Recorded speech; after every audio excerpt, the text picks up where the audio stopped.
And hello, that's good to be with you here on Connect Africa on Joy News Channel, DSTV Channel 125 and 421 and GoTV Channel 125. I beg your pardon. This is Connect Africa with me, Blessed Sudan. And we start off by looking at a number of issues concerning the continent, including South Africa, which is continuing diplomatic engagement over its tested relations with the United States of America. We'll find out shortly the impact of this on South Africa's G20 presidency and to some extent the likely impact on Africa's development. Also, we are assessing the deadlock in the West African nation of Liberia, specifically within its parliament, as ECOWAS makes yet another attempt to resolve the calls for the removal of the Speaker of the House of Representatives in Liberia. Stay with us for all of the details of the stories. But first, we give you a wrap of some of the major stories making the headlines across Africa.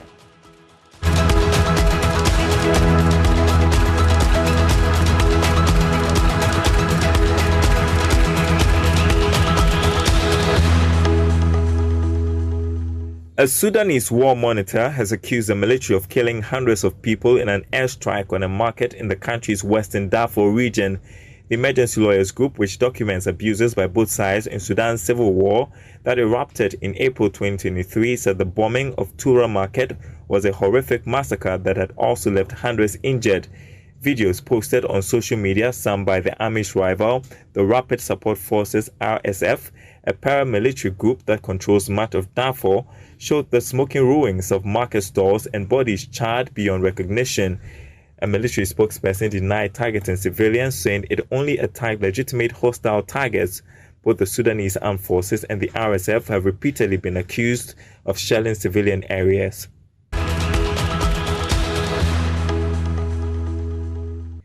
South African President Cyril Ramaphosa has said that the claim that white people are persecuted in his country is a completely false narrative.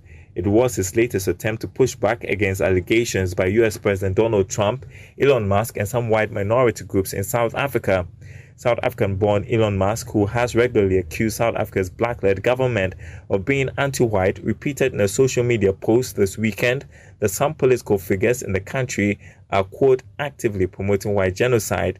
In his weekly message to the nation, Mr. Ramaphosa said South Africans should not allow external events to divide them or pit them against each other. Mr. Ramaphosa did not name names, but his denial referred to allegations by Mr. Trump and others that South Africa is deliberately mistreating a white minority group known as the Afrikaners by encouraging violent attacks on their farms and introducing legislation to seize their land.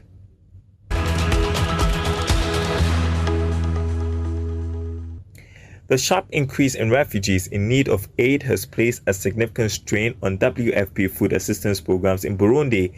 Since January 2025, nearly 70,000 people, mainly women, children, and the elderly, have fled fighting in DRC to Burundi, many making dangerous river crossings and walking long distances in search of safety. More continue to arrive each day, adding to what is already the largest influx into Burundi in decades. Cross-border movement into DRC's other neighbors, including Rwanda, Uganda, and Tanzania, is also increasing due to the escalating conflict in the country's east, and this threatens to worsen hunger across the region.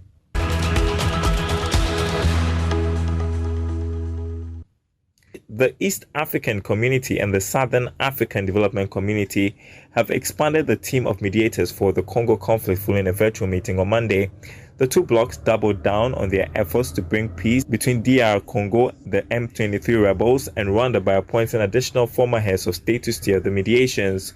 Former Kenyan President Uhuru Kenyatta and ex-Nigerian President Olusegun Obasanjo remain on the team, whilst former Ethiopian President Salih Wek replaces another ex-Ethiopian leader, Haile Mariam Desalegn. Former South African President Halema Motlanthe and ex-Central African Republic President Catherine Samba-Panza were added, enlarging the group to 5 from 3 to improve gender, regional, and language inclusivity, according to a communique issued after the summit. The move comes after Angola, through its presidency, stepped aside from the negotiations on Monday, citing other engagements on its mandate as the head of the African Union.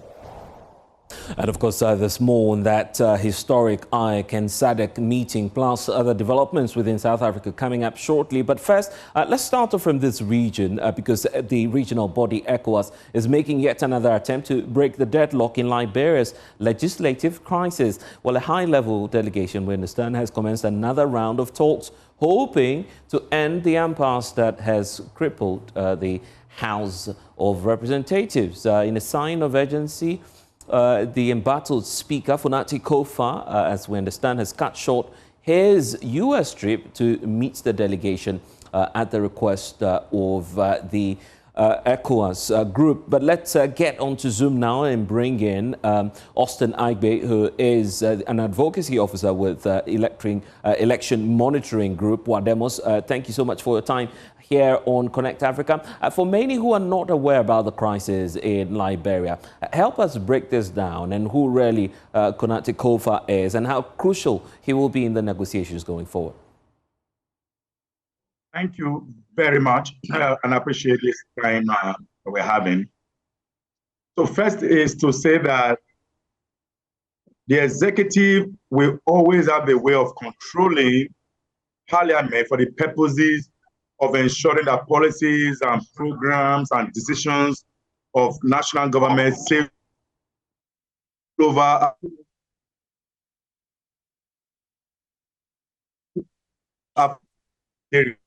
whereas in Liberia come with a unique opportunity wherein the Speaker of Parliament isn't in line with the President Joseph Boakai, who was elected in 2023. So as we speak, the president recently suspended over 400 officials who have not declared their assets publicly. And the National Code of Conduct requires that every elected official declares his assets. Right now, opposition in the parliament are trying to use that to take out the speaker. And those who are on the party of the president who are asking the speaker to leave, some of them are also not declared their assets. And that's what's bringing us to this deadlock as we speak. You see Konate on the screens there, obviously not happy about some of the developments in the last few days. Also matters relating to budgetary allocations. He's returned from the US and will be meeting ECOWAS. For you as the election monitoring group, Wademos, what's your expectation and how fast can we get a solution to this? I expect sincerely that every action that need to produce peace in Liberia must be pursued. Liberia must not get to the point that we've had in recent time with the crisis that led to the civil war and the catastrophic happening in that country that led to the death of many, losing a lot of lives and properties. Liberia must not get to that route. I think the best option is to stick to the constitutional provision. As we speak, the threshold to remove the speaker has not been met. It will require 49 members to be able to remove the speaker. And what they have now is just 44. And the 44 members is because the deputy speaker has jumped ship to align with the other side to try to remove the speaker. I think what ECOWAS need to do is to stick to the provision of constitution, understanding the political landscape. The politics in Liberia must not degenerate. Right. In fact, that's our prayer. And in fact, that's the prayer of everybody watching the developments within West Africa, knowing that we do not want this to degenerate into another whole turmoil, into a region that's very unstable now in terms of democracy. But unfortunately for the speaker himself, he belongs to the opposition side, the CDC, and suspicions as that, of course, President George Weah's party may have masterminded all of this. Some also are on the other side, believing that, well, it's from the other end of the party. So when we're looking at, a broad assessment of what's happening now in Liberia, how easily can we find these indigents coming together to talk and to find a way out? This is politics, and they must have a political solution. Politics is the authoritative allocation of scarce resource, and it has underlying factor in the crisis in Liberia. President Bukai must sit with the speaker and iron the gray area out. If it requires the submission of declaration of assets, which has become a norm because Liberia is trying to clean its corruption, the name that it has with corruption index. Transparency International recently rated them a bit higher. So with this trajectory to declare asset is a fantastic one. However, even the party members of the President Bukai need to also show example by declaring their own assets before you begin to push on the other side. But I think that this is a time for former President George Weah and, of course, former President Salif Johnson to come on the stage and mediate adequately. Beyond ECOWAS mission is an internal solution. And I think that President Salif and President George Weah does have that internal capacity to quickly leverage and settle the matter before it escalates. We wait to see what the fallouts from this ECOWAS meeting will be, but grateful for your time, Austin Aigbe, joining us from Nigeria. Thank you. We take you to other parts of the continent because the East African community, and then the Southern African Development Community, SADC, have now expanded the team of mediators for the DRC conflict following a virtual meeting on Monday. Well, the two blocs are now doubling down on their efforts to bring peace between DRC, the M23 rebels, and also Rwanda by appointing additional former heads of state to step in and to steer the mediation affairs. Former Kenyan President Uhuru Kenyatta and also ex-Nigerian President Olusegun Obasanjo remain on the team, while the former Ethiopian President Sahle Work Zewde will now be replacing another ex-Ethiopian leader, El-Mariam Desalegn. Of 8 February 2025, our technical experts and the chiefs of defense convened the meetings to implement the outcomes of our joint summit. More recently, on 17th March 2025, our ministers convened a joint meeting whose outcomes are tabled before us today. These engagements have yielded commendable successes. We are, however, deeply concerned that the implementation of our decisions is not proceeding with the agency they deserve.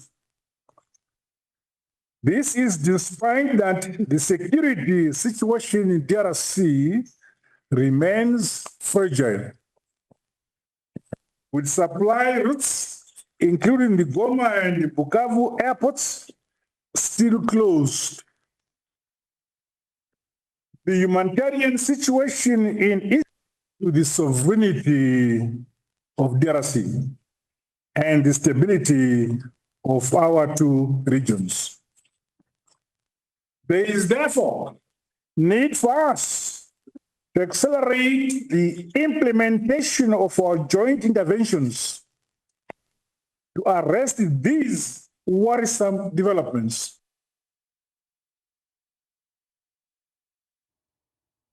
Well, let's stay within the southern region because South Africa seeks always to have good relations with all countries in the world. The words of the country's president, Cyril Ramaphosa, as diplomatic interventions continue in an attempt to resolve what is being seen and described as an emerging diplomatic row between Africa's biggest economy and the world superpower, America. Well, the U.S. a couple of days ago actually revoked recognition for South African Ambassador Ibrahim Rasool, prompting concerns that there might be, of course, a dire impact on the country's economy. Some experts are even warning of a greater risk as they say South Africa's G20 presidency may be impacted if they do not get the necessary cooperation with the U.S. Well, in view of this, President Cyril Ramaphosa says steps are being taken to normalize the situation, arguing that the country seeks to have good relations with all across the world. South Africa seeks always to have good relations with all countries in the world. We don't have enemies in the world. We always seek to have very good and friendly relations. So sometimes relations with nations do go through their ups and downs. And as they go through their ups and downs, the responsible thing to do by any nation is to make sure that you deal with the challenges that there are, you straighten out the difficulties, and we've always found that when there are such challenges and we engage, we do find solutions.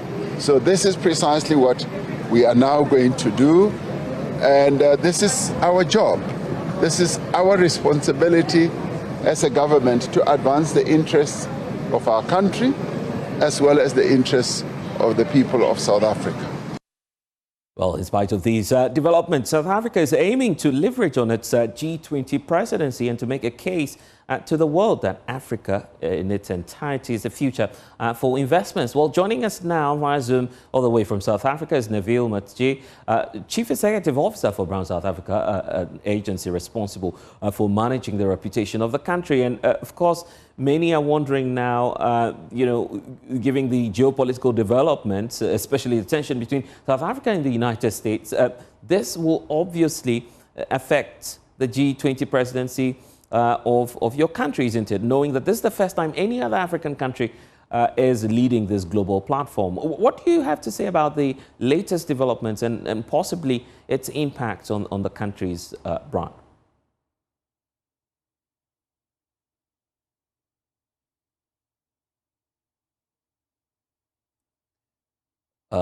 We seem to be having some challenges with the connection there, but on your screens now. And of course, as you can see there, President Cyril Ramaphosa and the G20 is in focus now. Matji, thank you for joining us back again. I was just pointing out that South Africa obviously becomes the first African country to lead the G20, and yet you're having challenges with the U.S., which we know will be the successor to the presidency of South Africa. Without their cooperation, it could be a tough time for SA running this presidency, isn't it? Yeah, so thank you and good evening to you and the listeners as well. For South Africa, the G20 is a critical, it's a critical opportunity for us to engage across the continent. And what is critical for us, and this is the message that our president has always echoed, is that the G20 is not about South Africa alone. It's about the continent of Africa and how we get to really put our best foot forward. The relations between ourselves and the U.S.A. is a very important. The U.S.A. is a very important partner to South Africa, and it's very critical for us to ensure that we nurture the relations with the U.S. There are two strategies that the country is adopting, which our president has articulated. The one is the diplomatic channels of how we're going to engage with the United States. The U.S. has pronounced an ambassador for the U.S. to South Africa. And similarly, our president is applying his mind in terms of who would then be replacing our ambassador in the U.S. But the second one is really the proactive approach, where we've had friends of South Africa, companies, as well as individuals, high net worth individuals based in the US, who are quite clear that they are quite resolute in terms of the relations with South Africa, and they are assisting us in amplifying the message about the real truth on what is happening in South Africa, apart from the narrative, of course, that has been incorrect, that has been flustered by some of our colleagues in the US. And interesting times ahead, obviously, because the president has been reiterating his position. I'm just wondering how we can situate that in this context of, the platform you have on the G20 presidency. What would you say to those who are skeptical, first of all, about, South Africa's G20 presidency in the first place, having a real-time impact on the African continent, and those who say, well, we belong to the other side, we don't believe there could be a transformative agenda with this presidency? Yeah, so one thing that we cannot take away is the fact that the G20 is coming to South Africa. We are preparing for the G20. There are several work streams as well as bilateral meetings that have been taking place. The G20 is not just about South Africa and an individual country. Remember, it's a group of 20. And as a result, it is a multilateral approach where South Africa is engaging with a number of other countries, as has been the case with the G20 going to other nations. What is important for us as a continent is the fact that it's the first time it comes to the continent of Africa, and that is what we need to celebrate. South Africa has gone ahead and extended the invitation to other African countries to participate within the G20 to show that the G20 is not just about South Africa. The added to that has been the support that we've received from the private sector in showcasing the opportunities within the continent and how other countries have also been participating in a number of work streams. Today, we had a work stream on trade and investment led by the B20, and there were a number of representatives from the continent. That's a clear sign that the G20 is coming, and it is going to take place in South Africa in November. And as Africa, we need to be ready to ensure that we can embrace it as our G20. Significant partnerships will be very much necessary going forward because there's no doubt Ghana is hosting the African Continental Free Trade Area Secretariat. We know South Africa is obviously playing a pivotal, leading role there as well in terms of the advancement of trade across the continent. Are there plans to really align your G20 influence with the AFCFTA framework? Absolutely. So last week we hosted a national brand forum where we focused on how we are going to be positioning ourselves within the continent leading to the G20. And as a critical thread to that is really how we participate within the Africa Continental Free Trade Area Agreement.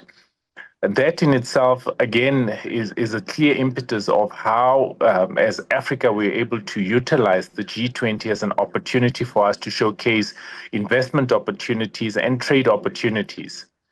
What the G20 also is going to do for us within the continent as part of AFTA is to ensure that we can also deal with some of the tariff and non-tariff barriers, particularly within the continent. The intention and the hope from the South African side is to ensure that we can accelerate that. As you know, a number of countries have signed and deposited their instruments. Now we just need to put everything into action. We have seen a number of countries have already started utilizing the Africa Continental Free Trade Area Agreement to actually export their goods under the principles of the agreement. And now what we need to do is to ensure that we can start looking at how we replace coffee from a specific destination. From South Africa, we look at a coffee from Cote d'Ivoire, or look at coffee from Ghana, or look at tea from Kenya, as opposed to bringing that tea from other destinations outside of the continent. Yeah. And of course, that's a good side of the story. But obviously, we need to unpack what you've been finding out about, African brands themselves, because the State of the Nation brand report for 2025 is out. You've been gaining some insight into, public sentiment around the national direction, also global competitiveness. What are you able to say about these findings? Yeah, so what has been quite important for us within the nation brand report is been that the optimism is really improved. There's two critical reports that we do as Brand South Africa. One is to measure the responses of our local citizens in terms of how the brand South Africa performs globally. And then the second report is a global report, which is actually going to be launched in May this year. And that global report really looks at the sentiments of how South Africa is perceived outside of its borders. And the critical area linked to this year's global report has been a clear shift in focus on the African continent and our participation in terms of trade, investment, tourism, and other softer sectors within the continent. The Nation Brand Report itself has shown a huge increase in terms of how the government of national unity in South Africa is really supported by the South Africans. Although it's not a lived experience at the moment, it's that sense of optimism and hope in terms of what it seeks to deliver, as opposed to not necessarily being positive in terms of the country. And then the second area has been the optimism, the shift in the support in terms of government services as well as the private sector, because the private sector relationship in South Africa with government is actually that very, very close. And the relationship between the private sector and the government has really shown a huge uptake in terms of the creation of jobs and alleviating poverty within our country. I see. No doubt. Of course, the Brand Forum also gathered leaders from across sectors to align, South Africa's international positioning. What outcomes from this forum could benefit the rest of the continent in actually shaping this global economic and reputational future? Yeah, so what we seek to do as South Africa, and particularly as Brand South Africa, is to mobilize the reputation agencies within the continent. And where there are no reputation agencies, to encourage each country to actually develop a reputation agency so that we can start creating a uniform messaging thread within the continent in terms of the fact that Africa is not one country but a continent with several countries. And based on that, we're able to then start creating opportunity maps within the continent in terms of our key strengths from a trade and investment perspective, and how we're able to attract investors globally to come into the continent to invest, and also encouraging trade within the continent. And it's just the start of something exceptional. We'll wait to see what the outcome will be, but grateful for your time. Neville Machi joining us from South Africa. Well, that's all we have for you in this package of Connect Africa. I'm Blessed Sunga. I will see you again. Until then, log on to myjoyonline.com. More stories there for you. Thanks for your company. Bye-bye.